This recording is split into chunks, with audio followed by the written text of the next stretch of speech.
Bienvenue sur Africa 24 pour cette nouvelle édition du Morning News. Voici les titres de l'actualité. Au Togo, les manifestations de l'opposition se poursuivent. Ce 18 novembre, ils étaient nombreux dans les rues de Lomé à réclamer une nouvelle fois le retour de la Constitution de 1992 et le départ du président Faure Gnassingbé. Les fonds de garantie et de financement des investissements privés renforcent sa position en Afrique. C'est à Lomé, au Togo, que l'organisation vient d'installer son siège régional. Et puis en Guinée, les autorités se donnent un délai de 25 ans pour combattre la pauvreté. Pour cela, la priorité est donnée à l'investissement dans les structures sociales de base. Mais tout d'abord, dans l'actualité, en Guinée équatoriale, le parti au pouvoir est sorti grand vainqueur des élections législatives, sénatoriales et municipales du 12 novembre, selon le résultat officiel rendu public ce vendredi. Le parti remporte 99 des 100 sièges de la Chambre des députés. À noter également que le taux de participation au scrutin annoncé par la commission électorale était de 84%, soit un total de 273 502 votants. Au Togo, l'opposition maintient la pression sur le gouvernement avec l'organisation de manifestations dans la capitale Lomé et dans plusieurs villes du pays depuis maintenant 3 mois. Les opposants au parti au pouvoir continuent de réclamer le retour à la Constitution de 1992 ainsi que le départ du président Faure Gnassingbé. Écoutons à ce propos les réactions de quelques manifestants dans les rues de Lomé. Donc vraiment, sincèrement, on est fatigué de Faure Gnassingbé, tout simplement parce que depuis nous sommes en train de marcher, il ne parle pas, il ne dit rien. On dirait vraiment c'est un sous-mière. On ne sait pas de quoi, on ne sait pas sincèrement. Vraiment le peuple est debout, il va terminer ce qu'il cherche. On n'est pas artiste pour l'opposition, nous sommes artistes pour le peuple togolais. Ouais. Donc c'est pourquoi nous sommes sortis, parce que le peuple a vraiment marre, parce que ça va pas mal. Au Zimbabwe, les appels à la démission du président Robert Mugabe se multiplient du côté de l'opposition et même dans son propre parti. Le départ du chef de l'État semble maintenant inévitable. Dans les rues de Harare, la capitale, plusieurs milliers de Zimbabwéens ont défilé ce mardi pacifiquement pour réclamer ce départ. Un débat sur l'esclavage en Libye lors du sommet Union européenne-Union africaine qui aura lieu le 29 et le 30 novembre à Abidjan.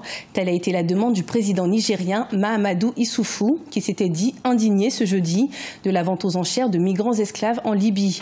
Notant que de nombreuses institutions telles que l'Union africaine ou encore le Haut Commissariat de l'ONU aux droits de l'homme ont également dénoncé cette situation alarmante des migrants en Libye.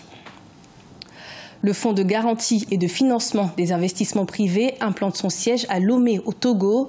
L'institution qui a su s'imposer en Afrique de l'Ouest veut investir davantage dans les moyennes et micro-entreprises de la sous-région et ainsi renforcer sa position en Afrique. Reportage notre correspondante au Togo, Emefa Kofi. La capitale togolaise, Lomé, est choisie pour abriter le siège régional du Fonds de garantie de financement des investissements privés. C'est le chef du gouvernement togolais, Selom Klassou, qui a procédé à la pose de la première pierre le 17 novembre. Par ce nouveau bâtisse qui sortira de terre d'ici mi-2019, l'African Guarantee Fund, majoritaire du Fonds de garantie et de financement des investissements privés, entend lever l'obstacle majeur des petites et moyennes entreprises en Afrique, qui est la difficulté d'accès au financement adapté. Notre rôle est de pouvoir aider, apporter le confort nécessaire aux établissements de financement, pour que ces établissements puissent drainer les ressources longues qu'elles ont collectées en faveur, à la direction des petites et moyennes entreprises. Le moteur de la croissance de nos États, c'est le PME. Si nous voulons réduire notre pauvreté, avoir des croissances stables, il faut donner du dynamisme à nos PME, il faut lever les obstacles auxquels elles sont confrontées, notamment l'accès au financement. Le Fonds Gari dispose pour l'heure d'une possibilité de financement de 200 millions de dollars et entend lever davantage de ressources pour passer à 300 millions de dollars. La Côte d'Ivoire, le Sénégal, le Mali, le Togo et le Bénin font partie des 5 pays en Afrique de l'Ouest qui bénéficient le plus de ce fonds qui présente plusieurs avantages pour les économies de ces pays. Comment utiliser le capital, l'argent public pour avoir un impact sur le secteur privé. Alors, ça c'est le premier avantage. Le deuxième avantage, c'est le caractère innovant des produits que nous proposons. Le dernier avantage que je peux citer, c'est qu'à côté du fonds de garantie, il y a un trust fund qui fait du renforcement des capacités à la fois au niveau des banques que des PME et PMI. Le Fonds de garantie de financement des investissements privés œuvre à travers plus de 80 structures bancaires en Afrique. L'un de ses produits phares est la garantie verte qui met l'accent sur le partage des risques avec les banques afin que ces dernières puissent davantage financer des projets liés aux énergies renouvelables en Afrique. En Guinée, les indicateurs annoncent une hausse de l'économie et pourtant la pauvreté persiste, notamment au milieu rural, chez les femmes et chez les jeunes. Les autorités veulent désormais investir davantage dans les infrastructures sociales afin d'inverser la tendance. Des explications dans le reportage de notre correspondant Emmanuel Milimono. La plupart des indicateurs économiques se trouvent dans le vert en Guinée depuis la sortie de l'épidémie d'Ebola. Le déficit budgétaire qui s'était creusé à 8,1% du PIB en 2015 a été ramené à 1,4% en 2016. Les recettes publiques ont grimpé à 15% du PIB en 2016 contre 13,7% l'année précédente. Une amélioration due aux mesures adoptées pour mieux mobiliser les recettes intérieures et une réduction des dépenses publiques. Ces beaux chiffres ont cependant peu d'incidence sur le niveau de vie des populations. Les programmes de développement en général sont conçus par des experts, entre guillemets, sans toujours une grande concertation qui permette d'écouter les populations qui sont bénéficiaires des programmes et projets issus des études et des consultations au plus haut niveau de l'État. Environ 55% de la population guinéenne vivait dans la pauvreté en 2012 et ce taux s'est aggravé entre 2014 et 2015 en raison de la crise Ebola. Il touche jusqu'à 65% des personnes vivant en milieu rural et 35% en milieu urbain, selon la Banque mondiale.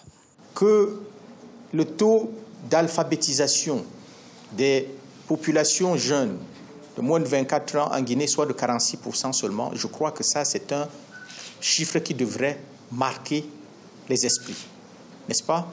Que 67 femmes sur 10 000 meurent en donnant la vie en Guinée, c'est un chiffre qui devrait nous préoccuper. Les défis de la lutte contre la pauvreté tournent autour de plusieurs paramètres, parmi lesquels le développement des infrastructures. Le gouvernement vient de signer dans ce sens un accord cadre de financement de 20 milliards de dollars sur 20 ans avec la Chine dans le développement infrastructurel. Clôture ce 18 novembre de la 7e édition du festival Sama Fashion Week. L'événement, qui était ouvert au grand public, a accueilli des stylistes et des mannequins venus du monde entier. Mais au-delà de la mode, ces derniers étaient réunis pour promouvoir des œuvres sociales. Des détails dans le reportage de notre correspondant Mahamat Ramadan, commenté par Graziella Chakunte. La 7e édition du festival Sama Fashion Week se poursuit à N'Djamena au Tchad. Les stylistes et mannequins venus de 8 pays africains participent au défilé de la mode au profit des amoureux de haute couture. Une particularité cette année, le festival s'est ouvert dans la rue. Objectif, susciter le désir des jeunes dans le domaine de la mode.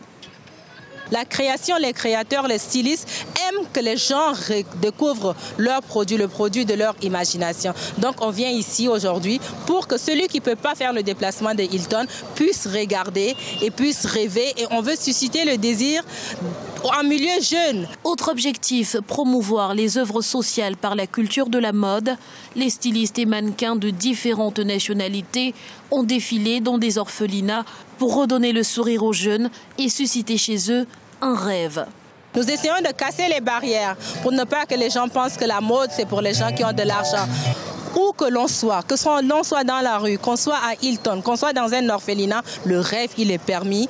Et le début de toute grande réalisation, c'est le rêve. C'est pourquoi nous allons vers ces enfants qui se retrouvent là, non pas parce qu'ils ont choisi, mais parce que le monde leur a imposé. On va vers eux pour dire que ce n'est pas la fin, ce n'est que le début. Cette 7e édition du festival Sama Fashion Week, présentée par l'organisation Mine de Rien, rend également hommage aux stylistes ivoiriens Patéo, le Cameroun, la Côte d'Ivoire, le Sénégal, le Togo, le Bénin, le Ghana et le Maroc.